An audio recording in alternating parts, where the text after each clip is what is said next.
नमस्कार दोस्तों, अगर आप एक्सेल में एक्सपर्ट बनना चाहते हैं या फिर स्मार्ट बनना चाहते हैं तो आपको एक्सेल में उन चीज़ों को सीखना होगा जो बाकी लोग नहीं सीखते हैं। आज की इस वीडियो के अंदर मैं आपको एक्सेल की एक ऐसी ट्रिक बताने वाला हूं जो कि काफ़ी सारे लोगों को नहीं पता है। अगर आप इस ट्रिक को सीख लेते हैं तो आप ऑफिस में काम कर रहे हैं या फिर किसी इंस्टीट्यूट में पढ़ने के लिए जा रहे हैं तो वहां पर थोड़ा सा आप स्मार्ट बन सकते हैं। ये ट्रिक काफ़ी ज़्यादा यूजफुल है, इसलिए जो है वीडियो को पूरा ध्यान से देखिए। नमस्कार दोस्तों, मेरा नाम है गुलाब और आप देख रहे हैं गुलाब गुरु कंप्यूटर स्मार्ट क्लास। वीडियो पसंद आएगा तो लाइक शेयर सब्सक्राइब कर दीजिएगा। देखिए दोस्तों, एक्सेल में आप जब भी काम करते हैं तो काम करते वक्त आपको इन सेल के अंदर डेटा लिखना होता है। डेटा लिखने के बाद जो है अगर डेटा काफ़ी बड़ा है यानी कि हेडिंग बड़ी है तो आपको जो है उसके कॉलम के साइज को बड़ा करना होता है। जैसे कि मैं आपको प्रैक्टिकल दिखाना चाहूँगा। सबसे पहले हम लिखेंगे सीरियल नंबर, इसके बाद टैब बटन दबा के अगले में आएंगे और यहाँ पर लिखेंगे नेम और यहाँ पर लिखेंगे फादर्स नेम।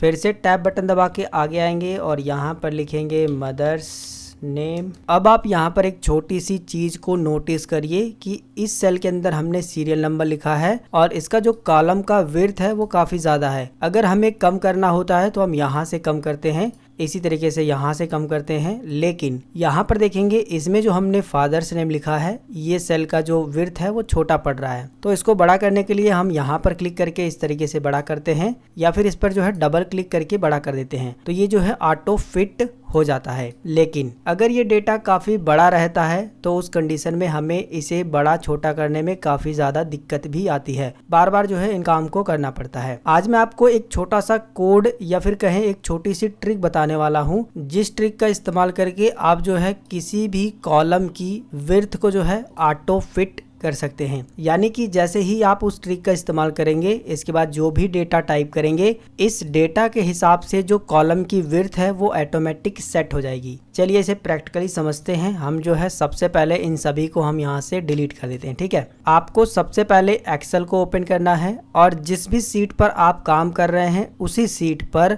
माउस का राइट क्लिक करना है और यहाँ पर आपको एक ऑप्शन दिखाई देगा व्यू कोड का, आपको जो है व्यू कोड पर ही क्लिक करना है। इसके बाद जो है आपके सामने इस तरीके से माइक्रोसॉफ्ट विजुअल बेसिक करके ऑप्शन आएगा। अब आपको यहाँ पर क्या काम करना है, ये जो जनरल लिखा है ना यहाँ पर आपको क्लिक करना है और यहाँ पर वर्कशीट पर आपको क्लिक कर देना है। अब यहाँ पर आपको क्या लिखना है, सबसे पहले लिखना है सेल्स डॉट इंटायर कॉलम। जैसे ही आप इंटायर लिखेंगे यहाँ पर इंटायर कॉलम आ जाएगा। कीबोर्ड से टैब बटन दबा करके उसको आप सिलेक्ट कर सकते हैं। इसके बाद आपको फिर से लगाना है डॉट और यहाँ पर आपको लिखना है ऑटो फिट। जैसे ही आप ऑटो लिखना शुरू करेंगे तो यहाँ पर ऑटो फिट आ जाएगा। आप इस पर क्लिक करेंगे और टैब बटन से जो है इसको सिलेक्ट कर लेंगे। बस यही छोटा सा काम आपको करना है। फिर से आप इसे समझ लीजिए। सबसे पहले आपको लिखना है cells dot entire column, entire column आ जाएगा, उसे सिलेक्ट कर लीजिएगा। फिर लगाना है डॉट ऑटो फिट, इस तरीके से लिख देना है।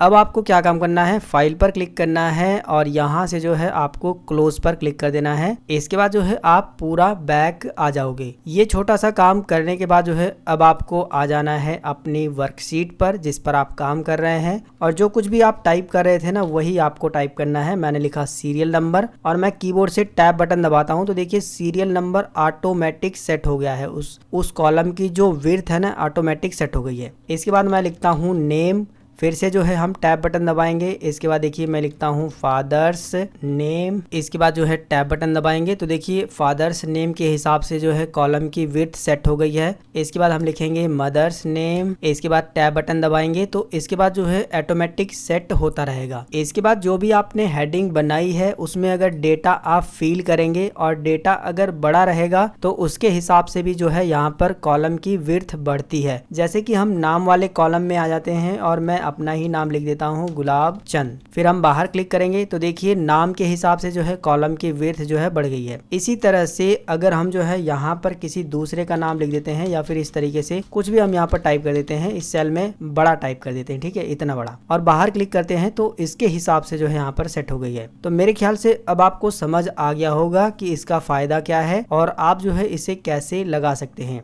अगर आप जो है एक बार इसे इनेबल कर देते हैं तो जिस भी सीट में आपने आपने इसे इनेबल किया है उस सीट में जो है ये हमेशा रहेगा। आपको जो है बस इस सीट को सेव बटन पर क्लिक करके सेव करके रख लेना है। जब भी आप ओपन करेंगे तो इसी तरीके से ऑटो फिट वाला जो ऑप्शन है वो काम करेगा। इस ऑप्शन का इस्तेमाल करके आप जो है किसी भी सेल की जो विड्थ है उसको ऑटो फिट कर सकते हो। जितना आप इसके अंदर कंटेंट लिखोगे यानी कि जितना बड़ा डेटा लिखोगे उसके हिसाब से कॉलम की जो विड्थ है वो सेट होती रहेगी। तो मेरे ख्याल से अब आपको जानकारी समझ में आ गई होगी, लेकिन अगर आपके मन में कोई भी सवाल है तो आप नीचे कमेंट जरूर करिएगा।